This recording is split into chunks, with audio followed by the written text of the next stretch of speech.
So hello guys, आज हम बात करने वाले निफ्टी फिफ्टी में क्या इंपॉर्टेंट लेवल हो सकते हैं। फर्स्ट ऑफ ऑल मैं आपको बता दूं, यहाँ पर जो लेवल है 23,500 का, वो काफ़ी क्रूशियल लेवल होगा। वो वहाँ से कहीं ना कहीं ना ऊपर जाना हो तो जाएगा। ठीक है। आपको मैंने एग्जैक्टली एक लेवल बताया था कि ये मार्केट जब कंटिन्यूस वे में फॉलिंग दिखा रहा था, पैटर्न नेगेटिव दिखा रहा था, तब मैंने क्या बोला था कि कहीं ना कहीं एक बार के लिए 21,800 तक आने के चांसेस है। जब वो 23,000 तक चल रहा था, 23,000 के आसपास, 23,200 के 50 के रेंज में चल रहा था, और कहीं ना कहीं वहाँ से रिवर्सल आने की चांसेस लगते हैं। अगर 21,800 का लेवल टूटता है तो कहीं ना कहीं समझ जाना कि और भी बड़ी गिरावट आने की चांसेस है।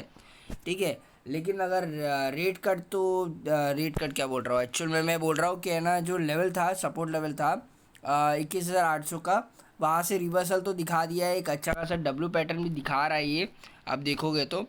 एक चीज़ का है ना, मुझे एक चीज़ की खुशी है इस बात का कि एफ ने बाइंग की है। एफ ने 2 कॉन्जिक्यूटिव वे में बाइंग की हुई है। अगर मैं डेटा बोलूँ तो 21 मार्च की भी की है, और है ना 20 मार्च को भी है ना कहीं बाइंग की हुई है उन्होंने।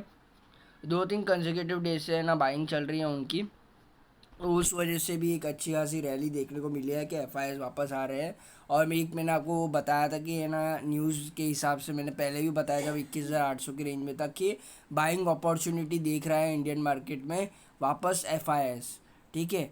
तो बाइंग अपॉर्चुनिटी है ना देख रहा है, तो कहीं ना कहीं वो वापस अभी डीप पे बाई करने ही लग रहे हैं स्टॉक्स में। ऑलरेडी बहुत सारे जो डीमैट होल्डर्स है, ठीक है, उन्होंने डीमैट की, अगर मैं बता दूं कि ना मोतीलाल ओसवाल हो गया या जितने भी डीमैट रिगार्डिंग स्टॉक्स है, वो सब फॉल कर रहे थे क्योंकि है ना बहुत सारे डीमैट्स क्लोज हो रहे थे। ठीक है। बहुत लोग डरे हुए थे मार्केट से कि और मार्केट कितना गिरेगा, ऑलरेडी हाई लेवल से 16% क्रैश हो चुका था।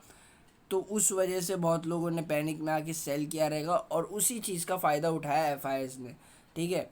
और एफ ने भारी मात्रा में है ना स्टॉक्स को ले लिया था। मैंने आपको बहुत बार बोला था, स्टॉक्स, पर्टिकुलर स्टॉक्स के बारे में भी डिस्कस किया था कि यहाँ से अपॉर्चुनिटी बन रही है, ख़रीद सकते हैं। ठीक है। मेरे यहाँ पर है ना बहुत सारे जो क्लाइंट्स है, या मेरे बहुत सारे जो फैमिली मेम्बर्स भी है, उनको उनसे भी मैंने बोला था कि ना जितना हो सके यहाँ से खरीद सकते हो। ठीक है। इससे क्या होगा कि जो भाव में वो चाहते हैं ना, जितना चीप में है ना मिल सकता है ना। जैसे कोई कोई स्टॉक्स ऐसे है कि मैं कभी भी देख भी नहीं पाया कि वो जो 3 साल से मैं मार्केट में हूँ, लेकिन मैंने कोई कोई स्टॉक्स को देख के भी नहीं पाया कि वो लेवल पे आ सकते हैं। ठीक है। कोई कोई स्टॉक ऐसे जो 400 के ऊपर मैंने देखा हुआ था, वो स्टॉक्स 200 के रेंज में मिल रहे थे, और मुझे कहीं ना कहीं वो ऐसा लग रहा था कि बहुत ज़्यादा चीप है, मैंने ख़रीद भी लिया था। वो बात अलग है, हाई लेवल्स पे बेच दिया था मैंने। ठीक है। पर फिर भी मैंने है ना कहीं ना कुछ कुछ क्वांटिटी मैंने है ना बाय करके रखी हुई है स्टॉक्स के हिसाब से बोलूँ तो। और काफ़ी हद तक मेरे को उसमें प्रॉफिट्स भी दिख रहा था।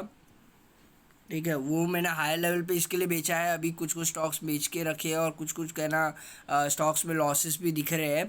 तो यानी कि कहने का मतलब ये है कि जो ट्रेड पर्सपेक्टिव है, जैसा मैं हूँ, मैं एक देखा जाए तो ट्रेडर ही हूँ। ट्रेडर के हिसाब से मैंने देखा था कि कुछ स्टॉक्स 200 में लिए, मैंने 250 में बेच दिए। ठीक है। लेकिन अभी मैं, हालांकि अगर मैं मार्केट के हिसाब से बोलूँ तो यहाँ से मैं वापस बाइंग कर रहा हूँ। ठीक है। कुछ कुछ स्टॉक्स मैंने वापस देख के रखे हैं, वहाँ पर मैंने बाइंग भी करनी शुरुआत कर रहा हूँ मैं वहाँ से। मंडे दे दिखता हूँ मार्केट क्या करता है, उस हिसाब से मैं बाइंग कर लूँगा। ठीक है। और हाई लेवल जैसा आएगा वैसे मेरा एक बाइंग के साथ साथ मैं सेलिंग भी कर लेता हूँ। ठीक है। अगर जो लोग लॉन्ग टर्म वाले हैं उनको मैंने पहले ही नीचे के भाव में दिला दिया है, तो उनको एक अच्छा खासा प्रॉफिट मिल रहा है, वो होल्ड करना चाहते हैं यहाँ से। ठीक है। उनको मैंने कम क्वांटिटी दिलवाया था, स्मॉल क्वांटिटी दिलवाया था। ओके। अभी हम बात करते हैं मुद्दे की बात ये भी आती है कि फेड का जो मीटिंग था, ठीक है, जो ये है ना काफ़ी है ना उस हद तक है ना सपोर्ट दिया है इसने मार्केट को। 23,250 का जो लेवल था वो भी एक अच्छा खासा क्रूशियल लेवल था। तो वो लेवल के ऊपर सस्टेन करने का है ना, मतलब क्या बोलते हैं, सस्टेन करने की उम्मीद जगाई है फेड की मीटिंग ने कि उसने है ना रेट कट की हुई है। ठीक है। और यहाँ पर मैं आपको एक चीज़ का डेटा भी दिखाना चाहूँगा। सॉरी, एक मिनट। डेटा भी दिखाना चाहता हूँ आपको मैं। वो डेटा के हिसाब से अगर मैं बता दूँ आपको, ठीक है। और मैं आपको बता दूं कि मार्केट के हिसाब से देखो, एफओएमसीजी का जो रेट कट हुआ है, ठीक है, वो है ना करंट लेवल से है ना 4.25 बेसिस पॉइंट का था, जो कि है ना 4.5% का हुआ है।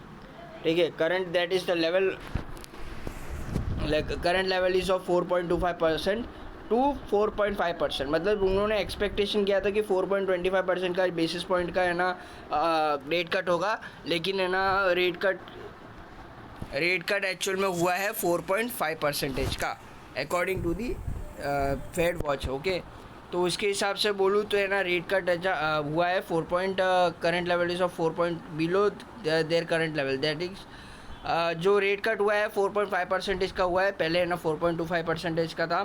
ठीक है, और है ना इसके साथ साथ है ना ये भी है कि टू कॉन्सिक्यूटिव ईयर, मतलब है ना टू कॉन्सिक्यूटिव टाइम, मतलब 2 बार, मतलब है ना 2 फाइनेंशियल ईयर कॉन्सिक्यूटिव में इन्होंने रेट कट किया हुआ है। ठीक है, तो ये भी एक अच्छी है ना, एक अच्छा न्यूज़ है ये चीज़ भी, मार्केट ओरिएंटेड भी। ठीक है, तो मार्केट को ये चीज़ भी पॉजिटिव रखता है। ओके, और एक चीज़ मैं आपको बताना चाहूँगा कि इस वजह से है ना जो हमारा जो आरबीआई का जो मीटिंग होने वाली है उसमें भी है ना हम अच्छा खासा रेट है ना रेट कट देखने को मिल सकता है। उस वजह से तो मार्केट का जो अभी सिनेरियो है वो पॉजिटिव लग रहा है। अगर मैं इंडियन रुपीज़ का भी मैं आपको बता दूँ, Indian rupees in the sense जो हमारा यूएस डॉलर के कंपैरेटिवली जो काफ़ी हाई हो चुका था वो अभी स्टेबल हो चुका है, मतलब स्टेबिलिटी दिखा रहा है अभी तक के लिए। तो कहीं ना कहीं ये भी एक है ना बुलिश सिग्नेचर निकाला, बुलिश ही दिखा रहा है ये। ओके, अगर आपको ये वीडियो अच्छा लगा हो तो प्लीज़ लाइक करना, शेयर करना, सब्सक्राइब करना। थोड़ा ये वीडियोस जो मैं बनाता हूँ वो डिटेल में हो जाती है, पर प्लीज़ वॉच आउट कर लेना, आपके एजुकेशन पर्पज़ के लिए रहता है ये सब।